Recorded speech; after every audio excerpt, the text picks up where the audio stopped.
Yeah, I want to know that how can I motivate myself? Yeah, like this.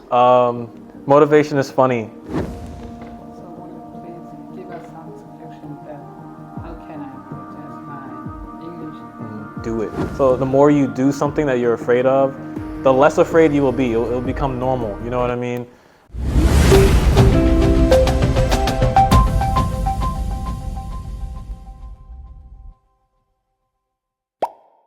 So firstly, we are going to know your name. So would you please introduce your name as well? My name is Malcolm Mallard. I came from the USA. I've been in Thailand for 4 months. Yeah, from us.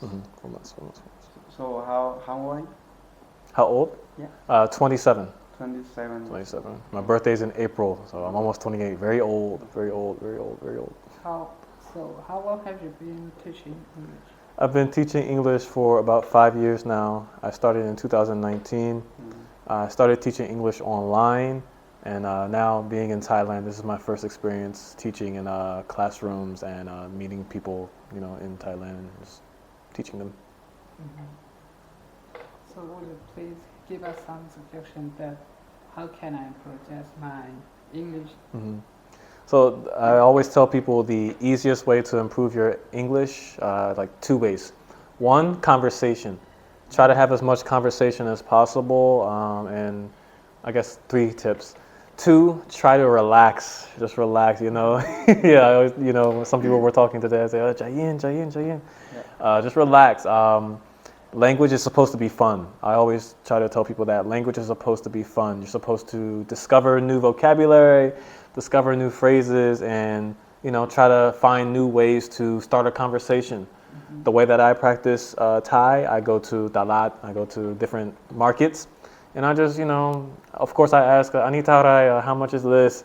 I'm like, oh, what is this? Anika, my do, right? I've never seen this before. What is this? And I just try to have fun and just talk and have conversations that way. But number 3, what did I say? Number 1, conversation. Number 2, relax. 3, writing. Writing is very important. If you're going to talk, you have to write too. What do I mean by writing? I think you already do this, but in your journal, you should have a diary or a journal every day. You write about what you did. You write about how you felt. You write about something new that you discover, maybe some new food or something. You met some new people. Writing is one of the best ways to improve in any language because you control the language. You know what I mean? Instead of just saying, hey, how are you, blah, blah, blah, just talking, you're sitting down and you take the information in your mind and you put it on paper, Too much. And you write it down on paper and you can, I don't know, play with the grammar more, different ways to say things, different ways to write things. But sorry if that was long, but yeah, this is some advice. Thanks. Thanks for your advice. In my experience, because I have been learning English for maybe about 4 years. Okay. But I'm afraid of handwriting. Afraid? Why? Handwriting, because we are not strong at grammar. So when I met a foreigner and I asked them, how can I project my English? Because I'm afraid of writing and sometimes reading and speaking. I know in my mind is strong what I'm going to say, but when I'm on a stage, I almost forget. It's different. It's funny, when I was growing up, I remember being nervous as a kid. I remember being nervous to talk to people. I remember being nervous to stand up in front of the class and say things. But this might sound cliche, right? This might sound cliche, but you really just have to do it. The more you do something that you're afraid of, the less afraid you will be. It'll become normal, you know what I mean? And this will be funny. I learned these lessons from watching cartoons, from watching movies and cartoons as a young kid. Because that's always the message in the cartoons when you're younger, right? It's always be brave, don't be afraid, try new things. And so as a kid, I always paid attention, like, okay, they're right. I shouldn't be afraid to talk to people, But it takes practice. I think the main thing when it comes to being nervous to talking to people, the main reason you're nervous is just because you are doubting yourself. You're not sure, like, do I know how to say this? Do they like me? Will they like me? Is my hair okay? Things like that. If you I'm sure you learn about this all the time, but if you like quiet your mind and just basically just be quiet and just do what you want to do, it gets easier, especially for studying languages, because you have to talk. You have to talk to people. Like I told you, I've been studying Chinese for over a decade, but I haven't had a lot of Chinese friends. So if someone speaks to me in Chinese, it's really hard. But writing it, yeah. Reading it, yeah. Things like that. Speaking it, yeah, I'm very comfortable. But yeah, you have to just do it more and just relax, just relax, because there's nothing to worry about. There's nothing to worry about.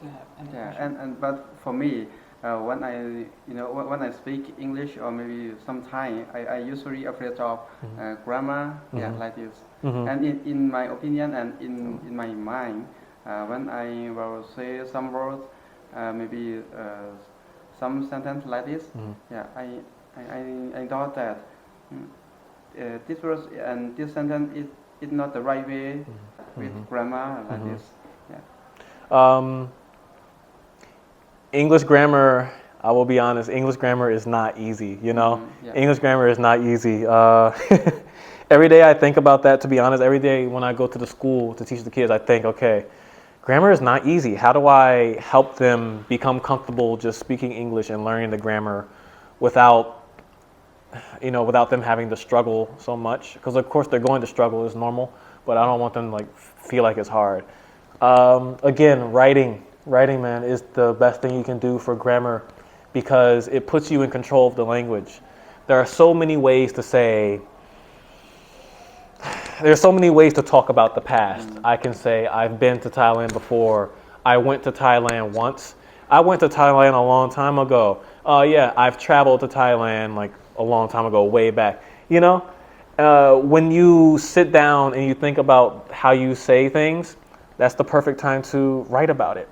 That's the perfect time to write, and that's why I say play with it. Play with the language. Treat it like it's a toy. Just play with it, because again, it's supposed to be fun. I don't know. That's the best advice I can give you for grammar. I know it sounds kind of weird, but really, if you sit down and just experiment with different ways to write the same sentence, it really helps. I can show you that after the interview. My journal's outside, but I can show you what I mean afterwards. And for me, sometime when I was learn English and right now also, I usually how can I say that I usually out of mind with English sometime maybe, and some of my friends they say that English is not difficult. English is easy. Yeah, you don't need to out of mind with that. Yeah, like this. But for me, I can motivate myself. Yeah, I want to know that how can I motivate myself? Yeah, like this. Motivation is funny. Yeah. Because it comes and goes, right? Sometimes you're really motivated, and it's okay, let's go. And then sometimes it's oh, okay, I don't want to do this, or maybe I'm afraid. The funny thing about motivation is when you're motivated, you feel good because you're doing what you want to do. You are, you're succeeding in some goals and you're challenging yourself. But when you're not motivated, at least for me in my personal experience, I'm not motivated when I have to do something new and uncomfortable. I'm not motivated and I have to tell myself, okay, it's new. I have to just do it, Because when you're not motivated, it's because how can I say this again, but differently? When you're not motivated, it's because you have to take the next step. Sometimes the next step is scary because you don't know what's going to happen. You don't know if you can do the next step. But you have to just challenge yourself and do it. I feel like that right now. Why? Because I have to finish school next year. I have one more year of school. I have to finish online. I hate school. I don't like to do it. I like to learn, but I hate sitting down at a computer, reading articles, writing, write an essay, 5 pages, 4 pages. I hate it so much. But I try to tell myself, okay, this is the last thing I need to do before I can live in Thailand comfortably and work in universities and meet more people and help people. The reason I don't feel motivated to do it is because it's new to me. It feels uncomfortable. I think we have to get used to being uncomfortable, We have to get used to being uncomfortable because, you always have to do something new, It sucks. Sometimes it sucks because sometimes you want to wake up and do the same thing again because yesterday was a good day. I want to do that again. But you know, next year comes, it's like, okay, I can't do that anymore. I'm 27 years old. I have to make money. Maybe someday I will have a family. Maybe one day, you know. And if I don't keep moving up, yeah, I'm not going to be motivated because I'm going to be scared. I'm going to look up and think, that's too much. That's too much. Instead of looking up and saying, okay, one more step, go to sleep. Okay, one more step. You know, that's all I can say. So briefly, we want you to introduce yourself again and tell us that where do we have the chance to connect you online or any website? Anyway, okay. So again, my name is Malcolm Mallard. 27 years old from the USA. Been in Thailand for 4 months. I'm an English teacher. I also teach Chinese if you're interested. You can find me on YouTube, English with Malcolm, Facebook, English with Malcolm, email englishwithmalcolm@gmail.com. If you go to Instagram, English with Malcolm, but on those websites you can see my phone number. You can scan for a line. You can scan for WhatsApp and Skype, and you can contact me there. I would love to meet you and talk to you. Okay. Thank you so much. Thank you. Thank you. Thank you so much. Thank you for your time. Thank you. Thank you for your time. It's very fun. Thank you. Thank you. Thank you.